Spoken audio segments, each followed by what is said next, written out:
I Is that see. what you're saying? Mr. Chair, can you please Will you repeat the please question? answer me directly? Ito, last warning ko sa iyo, ha? Na nangyari, you're lying. Oh, gusto mo i-cite ko na? Paano-ano pa yung mukha mo eh? You're not respecting this committee. And I warn you, this will be the last. Tinanong si Judge Pilapil kung kasama ako doon na nagtatanong. Hindi siya sigurado, Mr. Chair, pero she presume na naandun ako dahil nasa opisina ako. While in fact, wala naman siyang knowledge na naandun ako actual doon sa nag-i-investigate si Monte de Ramos, Mr. Chair. Tama ba yun, Ms. Jed?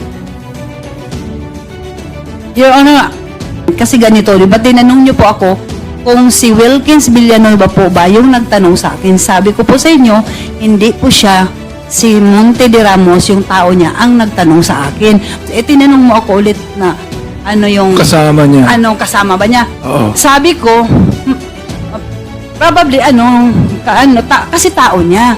Pero wala siya nung time na nag-investigate si Monte de Ramos. Wala siya. Wala siya. Paano mo siya nakilala? Kasi actually isa siya sa mga nag-ano sa akin po, nag-interrogate. Aha. Now, ito si Jed. Did you really interrogate personally, Jed Pilapil? Yun nga, Mr. Chair, hindi ko kasi maalala na kinausap ko siya. Basta ang alam ko, nasa opisina siya, Mr. Chair. Ayun And yung I don't tumayo. lie, Mr. Chair. You're not lying, you lie! Just a few minutes ago. Sa harap ko. Sinabi mo na that authority was delegated to your personnel. Yes, Mr. Chair. Nung tinanong ka ni Chairman Akop, inamin mo. Question of command responsibility. Are you not lying? No, Mr. Chair. Also, Mr. Chairman, with that, I move to cite in contempt. General Wilkins, pasensyahan po tayo dito. In violation of Section C, Section 11, letter C, of our rules. So move, Mr. Chairman. Pinagbigyan na kita. Yun pa ang sagot mo? There is a motion to cite in contempt. Ms. Jed, kilala mo ang director ng PIDEA, si Wilkins Villanueva? Opo, nagkaharap po kami, Your Honor. Nandito siya ngayon. Pakitingnan mo nga at ituro mo sa amin kung kilala mo. Pakitayo, tumayo ka lang mo. Kapag nandito siya eh. Tingnan natin kung kilala mo siya. Tumayo ka lang, umikot ka, tumayo ka lang. Tingnan mo maigi. Kung kilala mo, ang siyang nag-interrogate sa'yo, nakipag-usap sa'yo, ang director po ng PIDEA at that time ay si Wilkins Villanueva. Pakituro nyo nga kung sino siya.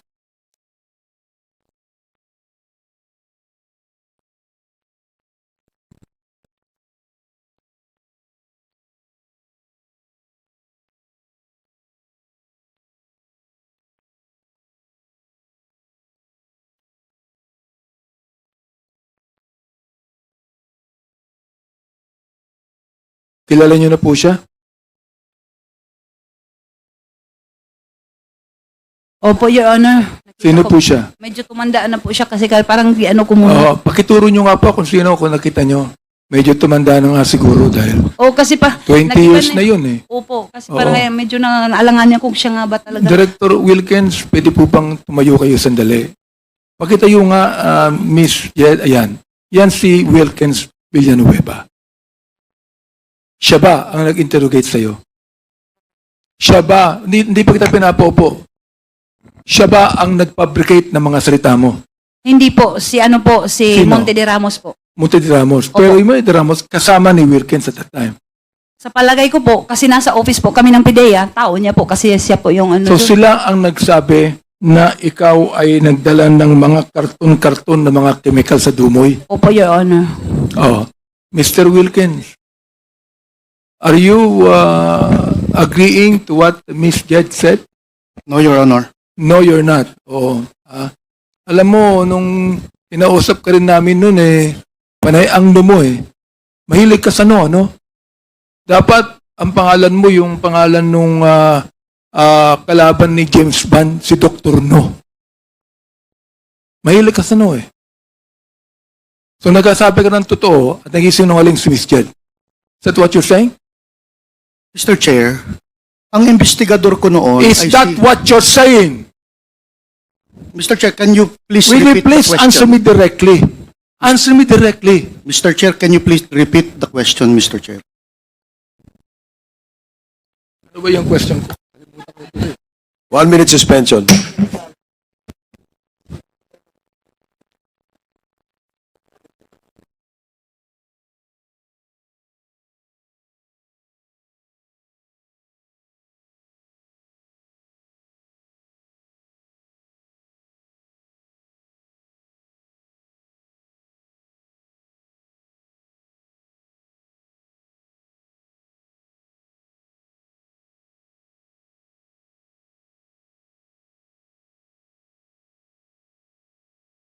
Okay. Hearing is resumed. Naalala ko na. No, talagang tumatanda na tayo eh, no? Ang tanong ko, yung is that what you're saying? So, please explain. Thank you, Mr. Chair. Mr. Chair, si Monte de Ramos was my investigator. So, ang sabi ni Jed Pilapil, dinala siya sa PIDEA. Tinanong si Jed Pilapil kung kasama ako doon na nagtatanong. Hindi siya sigurado, Mr. Chair, pero she presumed na naandun ako dahil nasa opisina ako. While in fact, wala naman siyang knowledge na naandun ako actual doon sa nag-i-investigate si Monte de Ramos, Mr. Chair. Tama ba yun, Miss Jed? Your Honor, pwede po i-correct ko lang po yung statement. Kasi ganito, di ba tinanong niyo po ako kung si Wilkins Villanueva po ba yung nagtanong sa akin. Sabi ko po sa inyo, hindi po siya si Monte de Ramos, yung tao niya, ang nagtanong sa akin. Pero never ako na nagsabi na yung ano ba yung sinabi niya kanina, parang mali eh. Kasi ang sinabi ko po, si Monte de Ramos. Eh tinanong mo ako ulit na ano yung Kasama niya. anong kasama ba niya? Oo. Sabi ko, probably kasi tao niya. Pero wala siya nung time na nag-investigate si Monte de Ramos. Wala siya. Wala siya. Si Paano mo siya nakilala? kasi actually isa siya sa mga sa akin po, nag-interrogate. Aha. Sino po ang nagkaso sa inyo? Ang PIDEA? Hindi ko po alam pero sila po ngayon nag-file ng case sa amin. Sila ang nag-file ng case sa inyo. Opo, kasi Ano po ang ebidensyang ipinakita sa inyo? actually, Your Honor, Korte. hindi ko po alam kung ano po kasi nga Kapagkat na-convict ka, di ba? Convicted yun ang ka. mas, actually, ayoko na nga sana itong balikan Your Honor, 20 years ago. Medyo masakit na I was able to forgive sa PIDEA. Kasi parang, kung ano man yung ginawa ng asawa ko, kasi nasira yung buhay ko at saka yung anak ko. I've learned to forgive kahit si Sir Wilkins. Ayoko na sanang balikan to. Sa totoo lang kasi, masakit yung ginawa nila. Ang worst doon kasi nung time na ano ba yun, basta yung, hindi ko maintindihan kasi, yung inquest ba yan na, before yun, nag-waiver pala ako, pina-waive ako ng, hindi ko alam kung lawyer ko, hindi ko rin naintindihan kung bakit, basta ang sabi, mag-waive ako, dahil makasuhan daw sila ng illegal detention, dahil wala nga kaming kaso, sa totoo lang po, Your Honor. O, dahil sa takot ko po, dahil sabi ng lawyer ko, hindi ko daw alam po kung ano yung katotohanan dito, baka daw madamay ako dito, sabi niya, magpirma ka na lang ng waiver for safekeeping. Yun ang naintindihan ko. Pero Sabi hindi. ng lawyer mo. Opo. Sino po ang lawyer niyo nagsabi niyan? At the time po, si Atty. Zulueta po. Ano po siya? Saan siya nag-law-lawyer? Parang dito. Private lawyer po siya? Opo, Your Honor. Okay. Tapos So noon, bakit niya nasabi na pumirma na lang kayo ng waiver? siguro Your Honor, dahil din wala talaga akong alam sa mga ganito. Dahil first time, sa life ko, sa family ko, wala akong mga kaalam-alam ng mga ganyan. Siguro lang, takot din ako at the time kasi nga, sabi niya, wala daw akong alam sa mga katotohanan for safety. Actually, napilitan ako, pumirma ako ng waiver para hindi sila makasuhan ng PIDEA ng illegal detention. So, Mr. Director Wilkin, can you please explain that to us? Inyong kinasuhan si Miss Jed, na-convict po siya at nakakulong ng 20 years. Narinig po ninyo, ang buhay niya ay nasira at wala siyang involvement sa operasyon ng kanyang asawa at pinabricate ng PIDEA ang kanyang mga sinasabi. Ano po masasabi niyo doon? Mr. Chair, 3 months yung surveillance and casing operations ng PIDEA. Si Jed Pilapelsi, siya yung namimili ng mga equipment, freezer, water circulating vacuum pump. Siya yung nagdadala dun sa Dumoy Clandestine Laboratory, Mr. Chair. And then, during the time na doon sa korte, dininay ni Jed Pilapil, nakilala niya si Alex Kim. Mantalang merong mga footages kami na nag-uusap sila ni Alex Kim on a dinner. Mr. Chair, the case has already, she was convicted in court and she was upheld by the Supreme Court. Itong kaso niya, Mr. Chair. So, for 3 months, imposible hindi alam ni Jed at ni Jong Pilapil na involved siya dun sa pag-set up ng laboratory sa Dumoy. That's impossible, Mr. Chair. Ano po masasabi niyo ron, Miss Jed? Sabi ko nga po, Your Honor, napatawad ko na po sila. Mahirap na po makipagtalo kay, sorry po, Mr. Villanueva, pero pinaglaban nga namin, kung pwede nga lang siguro, sa Honorable Court na to, ito sa Quadcom, pwede nyo naman po mabasa yung lahat ng ano, kasi yung sinasabi ni Sir Villanueva, na dininay ko si Alex Kim, never po na nag-deny ako sa kanya dahil nga siya yung lessee ng property ko. At nakarecord yan sa court na kami ay may contract of lease. Paano ko sabihin na hindi ko siya kilala? Nagpirmahan kami. Matagal na kasi yung kaya palagay ko, wala na yung mga records. Ano po? Palagay ko po, Your Honor, hindi ko na po kayo alam. makakuha ng record para malaman po natin kung talagang sinabi niyo hindi niyo kilala si Alex Kim. Pwede po, Your Honor. Di ba archive siguro yan? Pero ewan ko lang kasi 20 years ago, parang kahit nga ako yung ibang events, hindi ko na alam po. Mr. Chair, ano bang magagawa natin dito? Yes. Kung halimbawa, kung makita natin na talagang totoo ang sinasabi ni Mr. Wilkins o totoo yung sinasabi ni Ms. Jed. Chairman Karaps, Chairman, before, with the indulgence of Congressman Benny. Anyway, Sir Wilkins, doon sa narration ni Jed, tama po ba na nung, of course, again, you will not remember the exact date, but ito, tandaan ni Jane, nung January 4, 2005, inimbitahan niyo daw si Jane, si Jed, at saka sa opisina niyo. Hindi ko ma-remember yung Oh, date. yung date. Pero, Basta but you inimbitahan confirm. siya. But you confirm. Na ininbitahan siya sa Oh, yeah. office. I don't know the date, Mr. Chair. Okay. Now, second, is it correct na nag-sign siya ng waiver? I don't know, Mr. Chair. Why? Hindi para sa akin yung Mr. Chair. I have my investigator. No, but you're the head. Hindi na usually, Ay, Sir Wilkins. Paglulukuhan mo tayo dito? no, Mr. Chair. Kasi sa akin, Mr. Chair. Project mo yun. Yes, Mr. Oh, Chair. ngayon, kinuha niyo yung subject, yung supposedly suspect, without a warrant. Di ba, tama? Without a warrant? The invitation? Yes, Mr. Chair. O now, para hindi kayo makasuhan, nag-waive siya. Pumirma ng waiver, tama? Hindi ko alam, Mr. Chair, kung nag-waiver siya because my investigator, sila yun, Mr. Chair eh. Usually, Mr. Chair, pag head Mr. ka ng Wilkins, office, Mr. Wilkins, ikaw yung head of office, napakalaking project, tapos hindi mo alam, tapos hinayaan mo yung mga tao mo na papirmahin yung subject or yung suspect for a waiver? Mr. Chair, as head of office, ang in charge dyan is investigator. I delegate the job sa investigator. Anyway, Mr. Chair, may lawyer sila, Mr. Chair eh. But in that case, Mr. Wilkins, are you not liable if ever there will be a violation of the rights of because you're just at the head and there is an investigator? Ito, theoretical lang. Mr. Are Chair, you not liable? Theoretical hindi ko sinasabi na he has all the basis of his overclaim. usually, Mr. Chair, sa... Hindi nga. At tinatanong ko, theoretical. Hypothetical. Theoretical. Do you are Are you liable or not? No, Mr. Chair. Why? Dahil hindi naman, But you are the head of the office. yes, If- Mr. Chair. If illegal activity or whatever violation of law under your office, as the head of office, you are liable, especially in this case.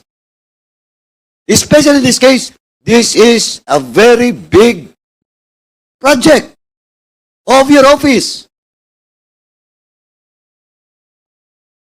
Oh, CSC, Mr. nandito. Ito, CSC, this is not, CSC, this is not the subject. Are you a lawyer, sir?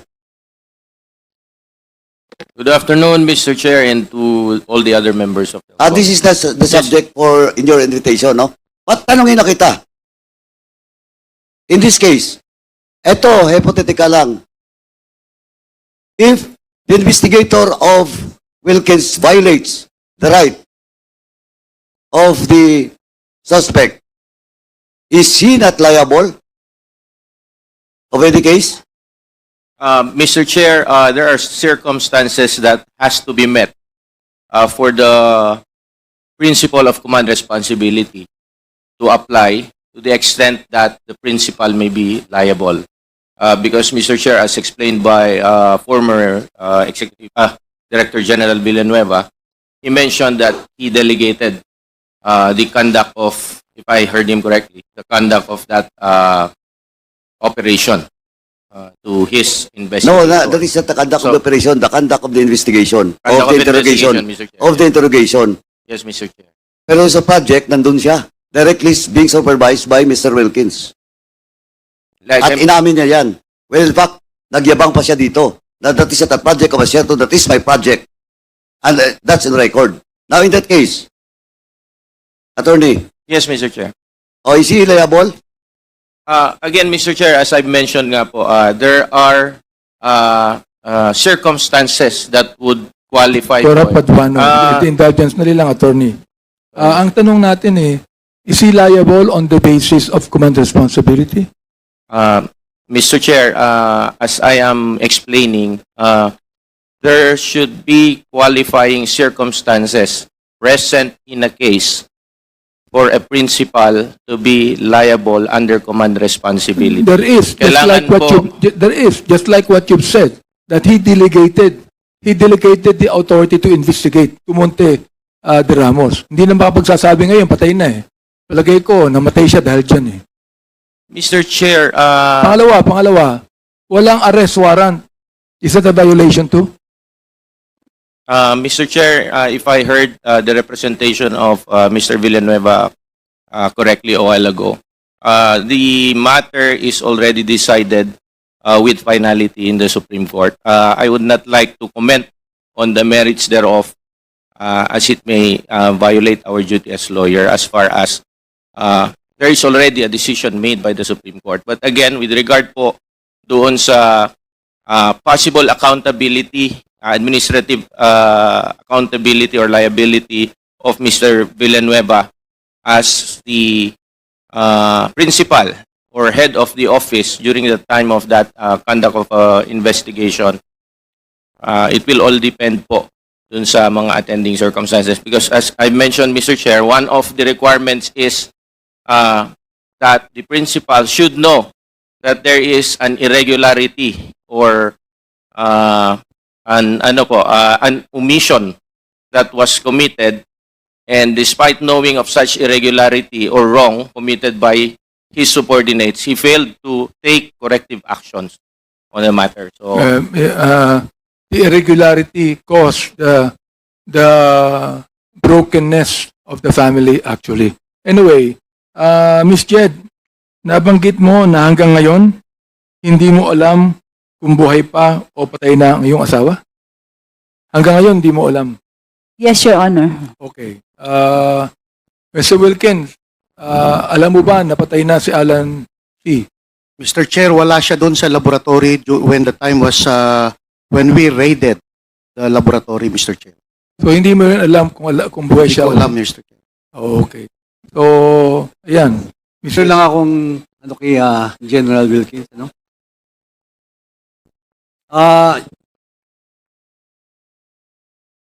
General Wilkins, nung dinetain niyo po si Jed, meron po kayong warrant of arrest? Wala po, Mr. Chair. Ano po ang basihan niyo? Bakit niyo ikinulong? Hindi naman kinulong, Mr. Chair. She was invited for interview. She was invited, but after the interview, ba't di niyo po pinalabas? Ano po ang basihan niyo? Bakit hindi niyo binalik? Yun nga, Mr. Chair, I cannot, since it's already delegated to my investigator, hindi ko alam kung ilang araw ba siya doon. Basta ang instruction ko is to conduct interview on Jed Pilapil because talagang person of interest siya, Mr. Chair. As to detaining her, no personal knowledge ako, Mr. Chair. Kasi magpa-follow up operation kami doon, Mr. Chair. During that time, we are busy conducting follow-up investigation and operation on other sites.